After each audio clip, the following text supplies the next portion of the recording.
નમસ્કાર બાળકો, કેમ છો? મજામાં? તમારા બધાની રજા કહે તો રજા, લાંબુ વેકેશન કહે તો લાંબુ વેકેશન, જે કહીએ એ સારું જતું હશે અને તમે બધા એકદમ કુશળ હશો. તમે અને તમારો પરિવાર આ મહામારીની સામે એકદમ સેફટીથી લડતું હશે. તો આજે જોઈએ આપણે ધોરણ 7, વિષય છે હિન્દી, અને આજે આપણે વ્યાકરણ કન્ટિન્યુ કરવાનું છે. આની પહેલાના લેક્ચરમાં આપણે વિશેષણનો પરિચય લીધો હતો અને એને રિલેટેડ થોડુંક ભણ્યા હતા. આજના લેક્ચરમાં આપણે એ વિશેષણનું સ્વાધ્યાય લખવાનું છે. તો જોઈએ પહેલા સ્વાધ્યાય, પછી જોશું આજના જીકેના ક્વેશ્ચન્સ. આજનું વર્ક સ્ટાર્ટ કરતા પહેલા આપણે આની પહેલાનું રિવિઝન લઈ લઈએ. વિશેષણની વ્યાખ્યા શું થશે કે संज्ञा की विशेषता बताने वाले शब्द को विशेषण कहते हैं. પછી વિશેષણ કે પ્રકાર: ગુણવાચક વિશેષણ, સંખ્યાવાચક, પરિમાણવાચક અને સાર્વનામિક વિશેષણ. આ 4 વિશેષણના પ્રકાર છે. હવે જોશું એક એકની વ્યાખ્યા. પહેલો પ્રકાર છે ગુણવાચક વિશેષણ.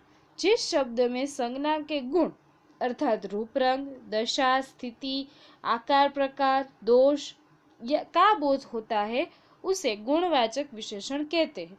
जैसे कि लाल टोपी, छोटा गांव, मामूली बात, गरीब लड़का.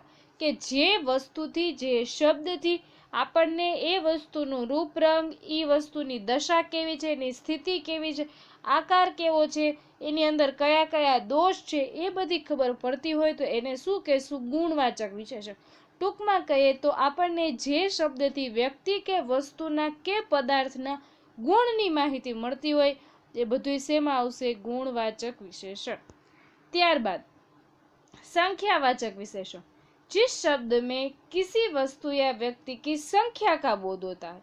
वस्तु या व्यक्ति की संख्या का एनु परिमाण नहीं, उसे संख्यावाचक विशेषण कहते हैं. जैसे कि 4 लड़के, 20 रुपए અને એક અર્થ. જો આના પછીનું આપણે જોશું ત્યારે વધારે ક્લિયર થશે. આમાં વ્યક્તિ કે વસ્તુની ખાલી સંખ્યા જ ખબર પડતી હોય. સપોઝ એક્ઝામ્પલ આપ્યું હોય કે ઉસને 2 રસગુલ્લે મંગવાએ, તો 2 જે છે એ સંખ્યાવાચક વિશેષણમાં આવશે. ત્યાર પછી परिमाणवाचक विशेषण. जिस शब्द से संज्ञा के परिमाण, मात्रा का नाप या तोल का बोध होता है उसे परिमाणवाचक विशेषण कहते हैं. उदाहरण છે આપણું 2 मीटर कपड़ा, थोड़ी मेहनत, आधा लीटर दूध, बहुत पानी. આ પરિમાણવાચક વિશેષણ અને સંખ્યાવાચક વિશેષણ બેમાં શું ફરક છે? આનાથી આપણને વસ્તુ કે વ્યક્તિની સંખ્યા ખબર પડશે. 1 વ્યક્તિ, 2 વ્યક્તિ, 3 વ્યક્તિ, 1 વસ્તુ, 2 વસ્તુ. પણ આનાથી આપણને શું ખબર પડશે કે એની ક્વોન્ટિટી કેટલી છે? 1 કિલો, 2 કિલો, અડધો કિલો. ખ્યાલ આવ્યો? ત્યાર પછી सार्वनामिक विशेषण. जो विशेषण संज्ञा के पहले आते हैं और विशेषण का काम करते हैं उसे सार्वनामिक विशेषण कहते हैं. कोई बात इस शहर में किस राह पर, કે જે છે પોતે સંજ્ઞા, જે છે પોતે વિશેષણનું જ કામ કરે છે અને છે પોતે વિશેષણ ક્યાં આવશે? સંજ્ઞાની પહેલા. સંજ્ઞા એટલે કે કોઈ પણ વસ્તુને આપવામાં આવતું નામ, એની પહેલા એ આવે છે.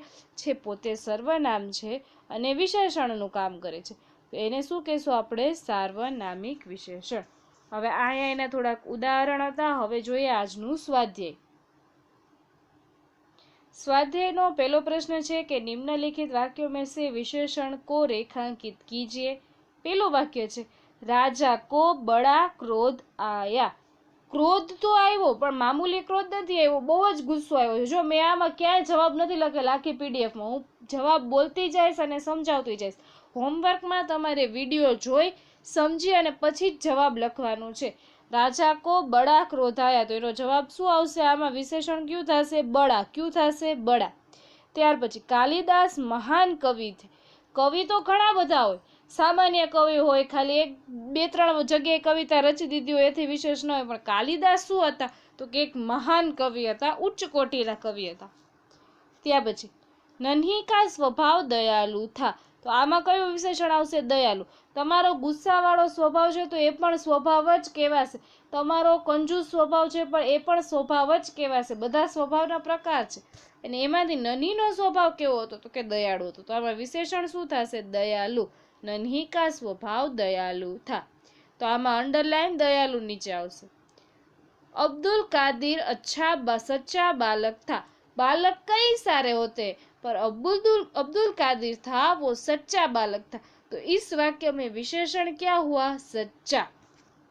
ત્યાર પછી અમિત કો રાષ્ટ્રીય પુરસ્કાર દિયા ગયા। હવે આમાં વિશેષણ શું થશે? પુરસ્કાર નહીં, પુરસ્કાર નહીં થાય, આમાં રાષ્ટ્રીય પુરસ્કાર થશે। શું કામ રાષ્ટ્રીય પુરસ્કાર થશે? કેમ કે પુરસ્કાર તો કેટલા બધા દેવામાં આવતો હોય, કોઈ સામાન્ય સંસ્થા દ્વારા પણ કોઈ પુરસ્કાર દેવામાં આવતો હોય, રાજ્ય સરકાર દ્વારા પણ દેવામાં આવતો હોય, શહેરની કોઈ પણ એક નામી સંસ્થા કે જેણે મોટી એવી કોમ્પિટિશન કરી હોય એમાંથી પણ દેવામાં આવતો હોય, પણ અમિતને જે પુરસ્કાર મળ્યો છે એ રાષ્ટ્રીય કક્ષાનો પુરસ્કાર મળેલો છે, માટે વિશેષણ શું થશે? રાષ્ટ્રીય।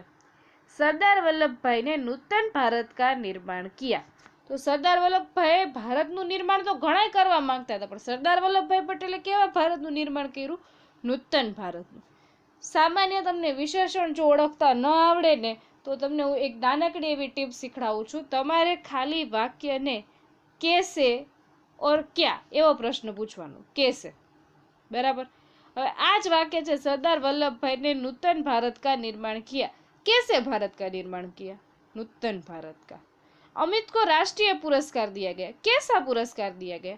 राष्ट्रीय। तो ये जे प्रश्नનો જવાબ આવશે ને એ શું હશે? એ વિશેષણ હશે।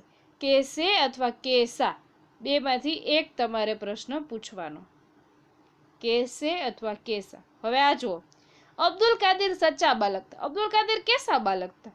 તો એનો જવાબ શું આવશે? સચ્ચા। હવે એ જે સચ્ચા છે એ શું થશે? તમારું વિશેષણ।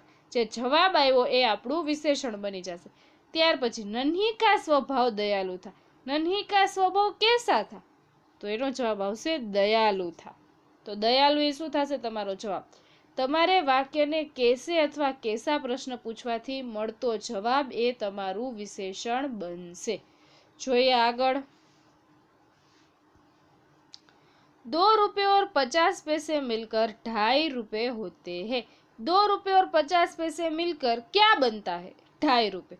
तो आमा तमारो घणा बधा विशेषण आवशे। जो 2 रुपये तो ए पण संख्यावाचक विशेषण थयुं, 50 पैसे तो ए पण संख्यावाचक विशेषण थयुं अने 2.5 रुपये ए पण संख्यावाचक विशेषण थयुं।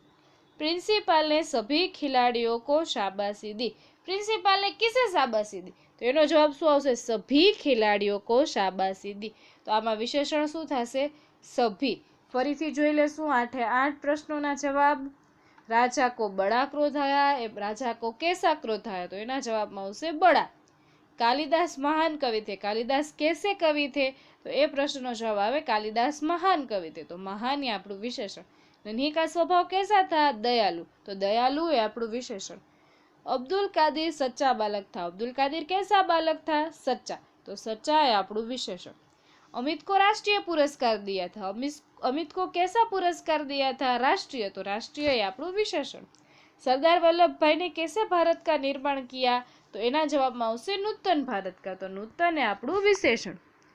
आमां तो मैं तमने समजाव्युं के 2, 50 અને 2.5 બધા 3 संख्यावाचक विशेषण थशे। प्रिंसिपल ने कैसे खिलाड़ियों को शाबाशी दी? तो एना जवाबमां आवशे सभी खिलाड़ियों को शाबाशी दी। त्यार पछी खाली जग्या।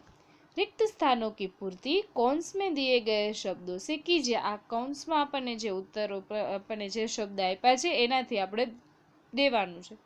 हाथ में खाली जग्या उंगलियां होती है। કેટલી આંગળીઓ આપણા હાથમાં? 5। તો 5 એ શું થશે? સંખ્યાવાચક વિશેષણ। ગાડી ખાલી જગ્યા ઘંટા દેર સે आई। તો ગાડી કેટલા કલાક મોડી આવી? આમાં આપણે આમાંથી કોઈ પણ લખી શકીએ। આધા ઘંટા, 5 ઘંટા, 2 ઘંटे, કોઈ પણ વસ્તુ લખી શકીએ, પણ આપણે આમાં લખશું ગાડી।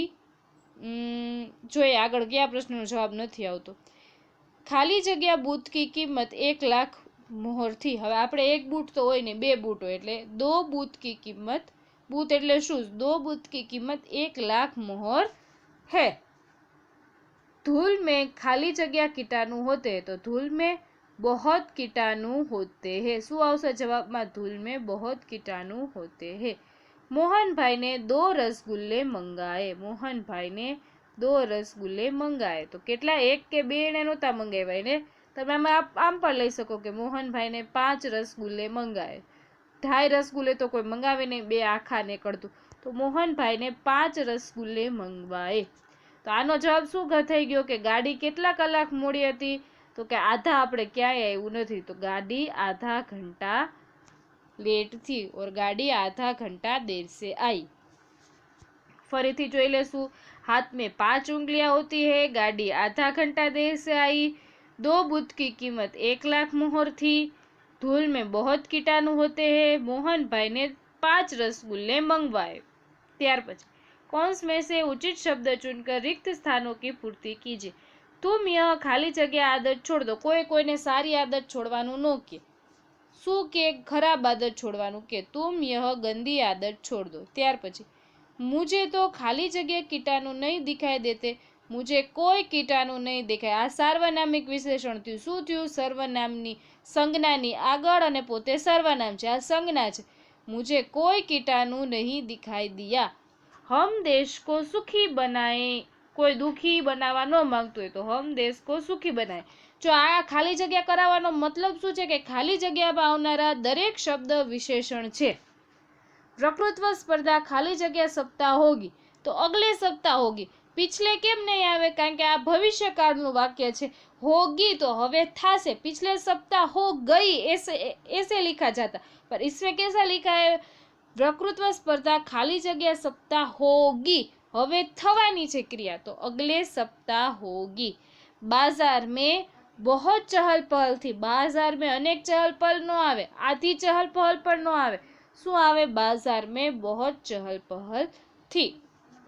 फरीथी जोशु, तुम यह गंदी आदत छोड़ दो, मुझे तो कोई कीटाणु नहीं दिखाई दिया, हम देश को सुखी बनाए, वक्तृत्व स्पर्धा अगले सप्ताह होगी, बाजार में बहुत चहल पहल थी। आशा राखું છું કે તમને આ લેક્ચરમાંથી સમજાઈ ગયું હશે વિશેષણનો ટોપિક। આના પછીના લેક્ચરમાં આપણે નવા ટોપિક સાથે ફરી મળીશું। પહેલા જોઈ લઈએ જીકેનો ક્વેશ્ચન। આપણો આજનો જીકેનો ક્વેશ્ચન છે, માનવ શરીરમાં લોહીનો રંગ લાલ શાના કારણે હોય છે? 4 ઓપ્શન છે, હિમોગ્લોબિન, રક્તકણો, શ્વેતકણો અને પ્લાઝમા। તો આનો જવાબ શું આવશે એ તમારે મને આના પછીના લેક્ચરમાં રફ નોટમાં લખી અને મોકલવાનો છે। જોઈએ આની પહેલાના લેક્ચરમાં જીકેના ક્વેશ્ચનનો જવાબ શું આવે। તો આપણો ક્વેશ્ચન હતો કે મહાભારતનું જૂનું નામ શું છે?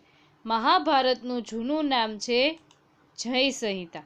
ઘણા આમાં લોકોએ જવાબ આપ્યો છે, આમાં આવશે જય સંહિતા જવાબ આવશે। વિજય સંહિતા, ધર્મ સંહિતા, ભારત ભવ્ય એવો નહીં આવે, જય સંહિતા ઇઝ રાઈટ આન્સર।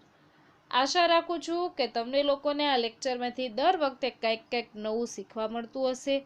આવી જ રીતે આપણે દર વખતે નવું શીખતા રહેશું। ફરી મળીશું આના પછીના લેક્ચરમાં। ત્યાં સુધી તમારું ધ્યાન રાખજો। આવજો।